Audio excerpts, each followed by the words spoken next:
ලංකාවේ බෞද්ධ ඉතිහාසයේ පිටුවක් පෙරලෙනකොට අපිට හමුවන පළමු වැදගත්ම ස්මාරකය තමයි ථූපාරාමය.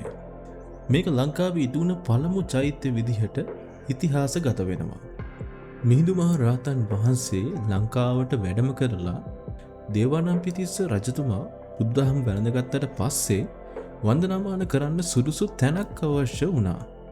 ඒ අනුව තමයි මේ ක්‍රිස්තු පූර්ව 3 වන සියවසේදී අනුරාධපුරයේ මහා මේඝ වනයේ මේ අසිරිමත් ස්තූපය ඉදි වුණේ.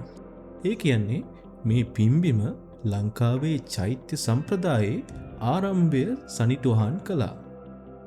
ඉතිහාසයට අනුව බුදුරජාණන් වහන්සේගේ දක්ෂිනාංග අස්ථි ධාතුව මෙහි නිදන් කරලා තියෙනවා.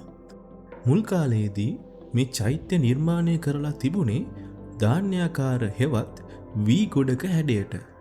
ඒත් කාලයක් එක්ක සිද්ධ වුණ ප්‍රතිසංස්කරණ නිසා අද අපිට පේන්නේ ගාන්ටාකාර හෙවත් සීනුවක හැඩයයි. අද අපිට පේන ගල් කුළුණු එදා තිබ්බ වටදාගේ නිර්මාණයක කොටසක් කියලා විශ්වාස කරනවා. ඒ වටදාගේ වහලය මෙම කුරුණු මත රඳවා තිබුණා කියලා සඳහන් වෙනවා. ථූපාරාමය කියන නමේ ථූප කියන්නේ ස්තූපය, ආරාම කියන්නේ විහාරය.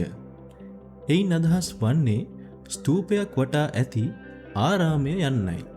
මේ ප්‍රදේශයේ පුරාම එදා විශාල භික්ෂු ආරාම සංකීර්ණයක් තිබුණා කියලා පුරාවිද්‍යා සොයා ගැනීම් වලින් පෙනෙනවා. ථූපාරාමය කියන්නේ කඩවලින් සහ බදාමයෙන් හැදුණු නිර්මාණයක් විතරක් නෙමෙයි. ඒක අපේ රටේ ශිෂ්ටාචාරයේ සහ ඇදහිල්ලේ මුල්ම පියවරයි. අවුරුදු 2300කටත් වඩා වැඩි කාලයක් තිස්සේ මේ පුංචි චෛත්‍ය අපිට කියා දෙන්නේ අපේ ප්‍රෞಢ අතීතය ගැනයි.